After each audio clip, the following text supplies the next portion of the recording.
Hey there, my friends. Sorry I haven't done any videos for a bit. My health has been a little bit up and down, and the decent days that I've been having, I've been trying to get a bunch of stuff done while I can. So anyway, I am feeling decent today. I'm a little bit caught up, so I thought I would do a video. This one's for all the fly fishermen out there. This is a little wet fly. Don't even know what it's called, but it's a cool little wet fly that only uses a few materials and is really good at imitating a lot of different insects, so it'll catch a fish just about anywhere you go. We're gonna start, I'm gonna tie this on a Kona Barbless dry fly hook. This is a size 12, really anywhere between a size 10 or all the way to a size 16, 18. This should work just fine. Size 12, size 14 are probably the best all around. For the hackle, we're going to use the Hareline India Henback in natural color. These have great markings, as you can see. You get a lot of feathers, and they're only about 10 bucks or so, plus or minus a little bit for the whole thing. And you get a lot of wet fly feathers. Great for hackle, also really good for things like crayfish claws and that sort of things on your flies. For the dubbing on this, I'm going to use the Dave Whitlock SLF, and the color is red Squirrel Nymph-Thorax. And what I like, it's got a little bit of sparkle, but it's really buggy, kind of jagged and very cool the way it comes out on there. So I really like that. It's sparkly but not overly done, so it still looks natural.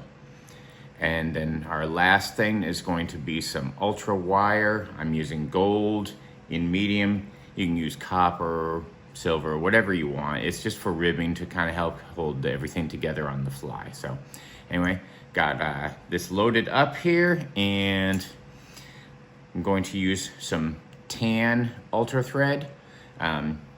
Could use brown, could use black. This, I'm gonna use the 140 denier, but you could also use some 70. Any of that would be just fine. And I'm just gonna get this started here. Get a little bit of thread base built up. Clip that off.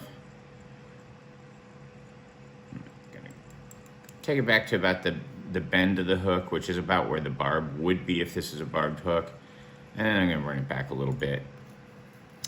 First thing I'm going to tie in is going to be some of the wire, and I'm just going to get that kind of tied in here. Can't really see too well because I don't have my glasses on, but take that and just kind of tie it back. And you don't have to be perfect because this dubbing is going to go right over this, and this is just going to hold this all together. So just kind of even up the body a little bit, and take this down here,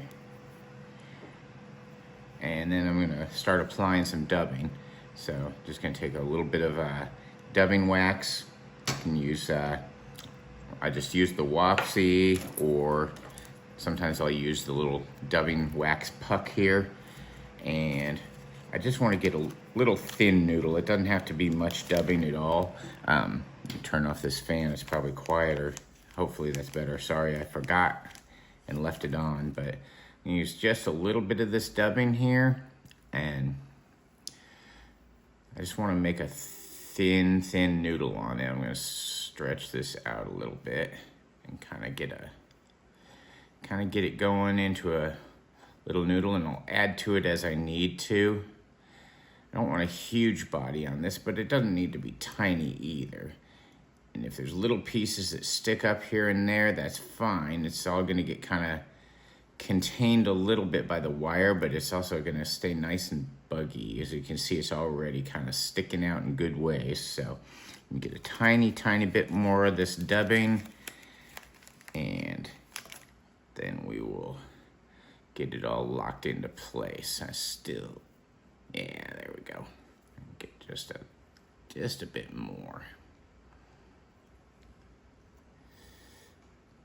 This is just creating the whole body of our fly here. So you see that starting to look really buggy. So once I've got it to there, let me pull this up, and I am just going to go ahead and wrap this. I want some nice even wraps around with this wire. It'll give it a tiny bit of shine, but it's really just to kind of hold everything all together and make the fly more durable. So then get to 4 or 5 wraps, and then you're just gonna kind of lock it into place. Kind of get that, and I'm gonna clip off the end. You could spin this off. I'm just gonna clip it off because I don't feel like spinning it. I just want to get it gone, and then I'm gonna kind of make a little thread dam there. Now I pulled one of the hen back feathers off, and the first thing I want to do, I want to start by kind of taking all this fluff here and getting rid of that. So basically I'm just going to keep my finger right here on the stem to kind of support it, and you just peel this fluff right away. You can see that fluff's coming right off, and it just leaves the stem here. It's sticking to my fingers, but that's okay. Once you get the fluff off, you want to I just want to have this nicely marked part of the feather, so I'm going to pull off some more of the other little feather fibers until you're left with basically that. Okay, so the next thing that I want to do, because you're not going to use a whole lot of this, I'm going to take my fingers, I'm going to wet my fingers, and I'm going to preen this feather back, and you see how I'm doing that. Excuse me. Sorry about that. Cancer's no fun. Anyway, I'm gonna preen this back until I kind of get like a little, you see at the front I've got like a little kind of lip, a little triangle there. And what I wanna do is I'm gonna clip that actually down into a small triangle, and that's gonna become our tie-in point. So I'm gonna clip this. You can see I got like a little tiny triangle on there. And that's how I'm gonna mount it. I'm gonna mount this with the shiny side of this forward. I'm just gonna tie it in right at that triangle there. Just kind of get it locked into place, okay? So that's what we're dealing with right there. And grab my hackle pliers, and you gotta be careful because these are a little bit delicate on this. I'm gonna grab this here, and as I wrap this around, I'm gonna pull these feathers back, okay? Just to kind of keep them in order. So we're gonna go around here, and we're just gonna go around 2 or 3 times on it. I'm gonna keep pulling these feathers back here. There's 2, and I'm gonna go 2.5. I'm gonna stop it right there. So I'm going to tie off. I'm gonna work this through the feather there. And tie this off. Get a good, get some good tension on this.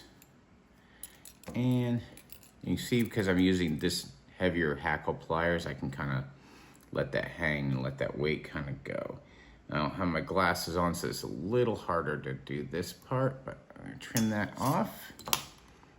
Actually, I'm gonna get my glasses, woohoo!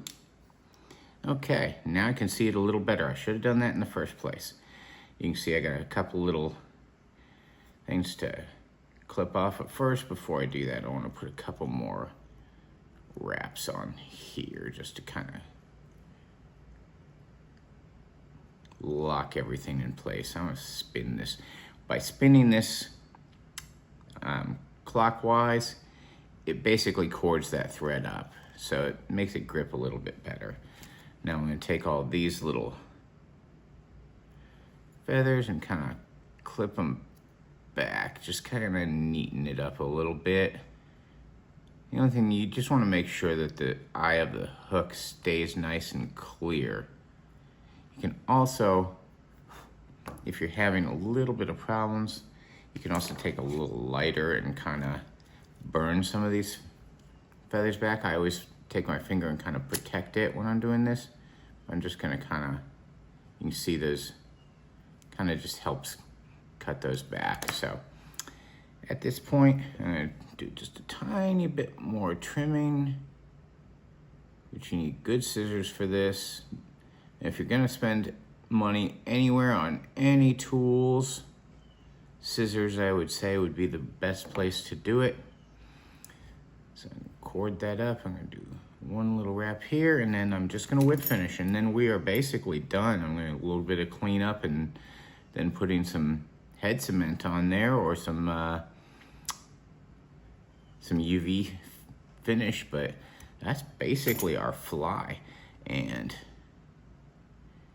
see how nice and kind of buggy this looks. Hopefully that comes out over the camera. So it's a really, really nice little wet fly. I'll post a close-up picture of this one here at the end of the video. But like I say, this is a really, really great little fly that is, I think it's gonna catch you a bunch of fish, and it's a super easy tie. So anyway, hope this helps. If you like this video, click like and subscribe, and I will keep doing videos as long as I can. So, okay, peace.